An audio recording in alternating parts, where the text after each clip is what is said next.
Assalamualaikum warahmatullahi wabarakatuh. Nama saya Dinda. Saya dari mahasiswa jurusan Teknik Sipil dan saya akan mempresentasikan tugas besar 2 untuk mata kuliah Teknik Pengolahan Air dan Limbah. Oke, jadi di sini adalah saya akan mempresentasikan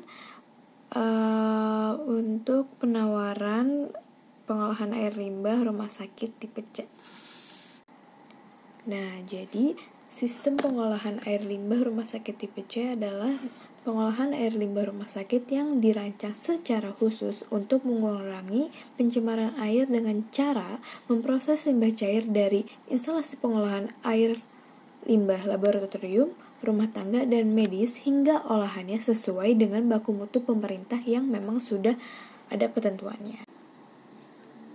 Nah, nanti kualitas air produk yang dihasilkan itu dan yang diolahnya juga itu harus memenuhi baku mutu air limbah fasilitas kesehatan Peraturan Menteri Lingkungan Hidup Nomor 5 Tahun 2014. Lalu yang pertama ada dasar desain. Nah, dari dasar desain ini kita harus sudah bisa menentukan sumber air bakunya ini nanti asalnya dari mana.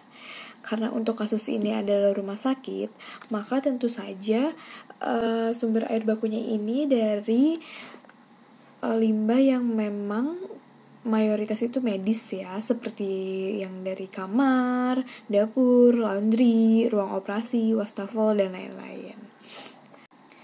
Setelah kita menentukan sumber air bakunya dari mana, lalu kualitas air produk serta pengolahannya itu nanti ketentuannya seperti apa. Nah, kita bisa menentukan seperti apa sih rencana desainnya untuk pengolahan air limbah ini. Nah, nanti kurang lebih adalah seperti yang sudah saya sebutkan sebelumnya. Sumber air bakunya itu salah satunya dari laundry, dapur, dan toilet. Nah, itu semua tidak bisa langsung begitu saja dialirkan ke bak penampung yang memang nantinya akan diolah kembali ke pengolahan unit pengolahan kita khusus. Nah, jadi nanti contohnya dari laundry kita akan dialirkan dulu ke bak pengolahan awal, lalu baru ke bak penampung. Sumber air baku lainnya itu ada dapur dan toilet. Kalau dapur kita akan dialirkan dulu ke grease trap, lalu baru bisa dialirkan ke bak penampung. Begitupun dengan toilet, gak bisa langsung ke bak penampung. Jadi dari toilet ke tangki septic tank dulu seperti biasa, seperti pada umumnya toilet, lalu baru kita dialirkan dari septic tank itu ke bak penampung. Sementara untuk sumber air baku lainnya selain yang tadi saya jelaskan, itu bisa langsung dialirkan ke bak penampung karena memang itu tidak termasuk yang harus disaring dulu sebelum ke bak penampung. Lalu air limbah tadi baru bisa dipompa ke bioreaktor BS3. Nah, dari bioreaktor ini air limpasan atau overflow-nya nanti akan dialirkan ke bak filtrasinya. Nah, dari filtrasi ini air ini akan dialirkan ke bak bioindikator yang diisi ikan. Lalu ada unit pengolahan. Nah, unit pengolahan ini sudah sempat saya sebutkan beberapa tadi. Contohnya adalah grease trap yang tadi sempat saya sebutkan. Grease trap ini khususnya untuk sumber air baku yang berasal dari dapur. Nah, tujuannya apa sih? Kenapa sumber air baku dari dapur ini harus ke grease trap dulu sebelum ke bak penampung? Tujuannya adalah untuk menyisihkan minyak dan lemak sebelum masuk ke bak penampung agar di bak penampung nanti kan semua sumber air baku itu bersatu. Nah, jadi saat sudah di bak penampung ini si sumber-sumber yang tidak hanya dari satu sumber itu nantinya tidak saling mencemari kembali gitu, karena memang tujuan kita adalah untuk mengolah kembali si air limbah dari rumah sakit medis ini kan. Jadi itu tujuan kita. Kenapa sumber air baku yang dari dapur harus di grease trap? Karena untuk menyisihkan minyak dan lemak. Lalu yang kedua ada unit pengolahan bak penampung atau berfungsi sebagai bak anaerob. Bak penampung ini cukup sering disebutkan sebelumnya, karena memang ini fungsinya cukup penting gitu. Jadi air limbah yang dari toilet serta grease trap itu akan dialirkan ke bak penampung sebelum dialirkan ke unit pengolahan selanjutnya. Jadi memang bak penampung ini fungsinya sebagai bak anaerob. Lalu yang ketiga ada unit pengolahan bioreaktor. Nah, apa sih proses bioreaktor itu? Kenapa sumber air limbah yang sudah tadi dikumpulkan itu harus melewati proses bioreaktor ini? Nah, jadi bioreaktor ini adalah proses pengolahan air limbah dengan cara menggabungkan proses anaerob dan proses aerob. Nah, jadi dengan menggunakan proses anaerob, polutan organik yang ada dalam air limbah akan terurai menjadi gas karbon dioksida dan metan tanpa menggunakan energi atau blower udara. Tetapi amoniak dan gas hidrogen sulfida tidak akan hilang. Nah, oleh karena itu jika hanya menggunakan proses anaerob saja, cuma bisa nurunin polutan organiknya atau BOD dan COD dan padatan tersuspensi atau TSS. Nah, tapi kalau hanya sampai sini saja, itu belum memenuhi baku mutu pengolahan air limbah.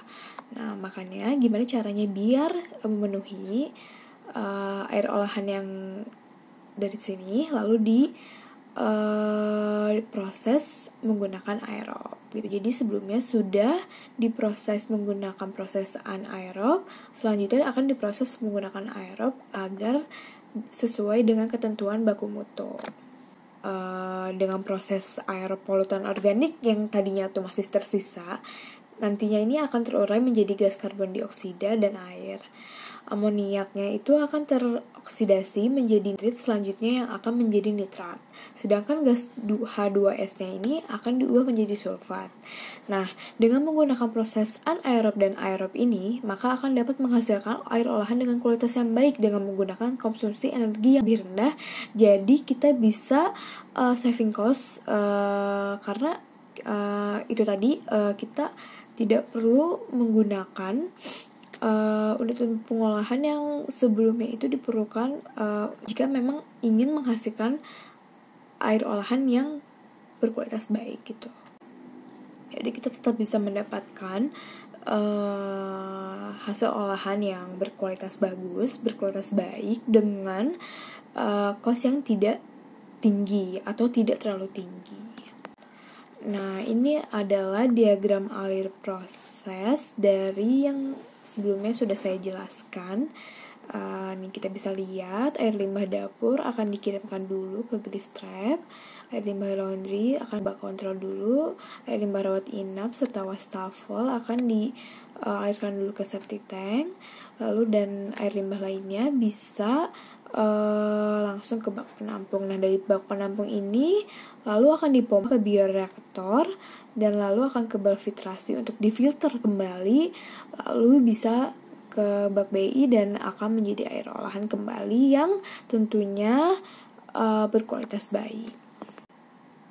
Nah, untuk sistem kelistrikannya sendiri memang tidak saya cantumkan dalam presentasi PowerPoint ini, maksudnya dalam sini, tapi untuk sistem kelistrikannya sendiri karena memang ini adalah sistem yang menggunakan pompa, jadi memang kita sistemnya itu menggunakan satu panel. Sistem itu sudah dikontrol di panel kontrol yang memang akan untuk mengontrol di instalasi pengolahan air limbah ini. Nah, sedangkan untuk pompa-pompa yang memang dipasang di masing-masing bak pengumpul dan akan dikontrol secara bisa dari si instalasi pengolahan air limbah ini sendiri. Oke, sekian sudah presentasi yang saya jabarkan tentang instalasi pengolahan air limbah rumah sakit tipe C. Untuk pembicaraan harga dan sebagainya macamnya mungkin dapat diinfokan terlebih dahulu. Debit air atau debit air limbah dari rumah sakitnya, dan akan kami kalkulasikan untuk biaya serta kapasitas pengolahan air limbah yang nantinya akan kami buat untuk style rumah sakit yang Bapak inginkan. Nah, sebelumnya adalah saya ingin memberitahukan apa sih manfaat yang akan diperoleh jika instalasi pengolahan air limbah ini diberlakukan. Nah, manfaat yang akan kita peroleh ini banyak sekali ya. Selain untuk tentunya untuk lingkungan, kualitas effluent yang hasil olahannya pun memenuhi standar dari baku mutu dan tentunya stabil. Pengoperasiannya juga mudah, murah, dan sederhana, serta efektif dan efisien, dan lahan yang dibutuhkan pun tidak terlalu besar, cukup lumayan kecil dibandingkan pengolahan pada umumnya. Dan desain prosesnya pun tentunya ramah lingkungan, bebas dari bau kotor serta bising. Jadi saya sangat merekomendasikan karena memang ini akan sangat menguntungkan banyak pihak karena limbah sudah semakin banyak, dan tentunya limbah ini memang menjadi salah satu peraturan yang baku untuk diolah kembali. Wassalamualaikum warahmatullahi wabarakatuh.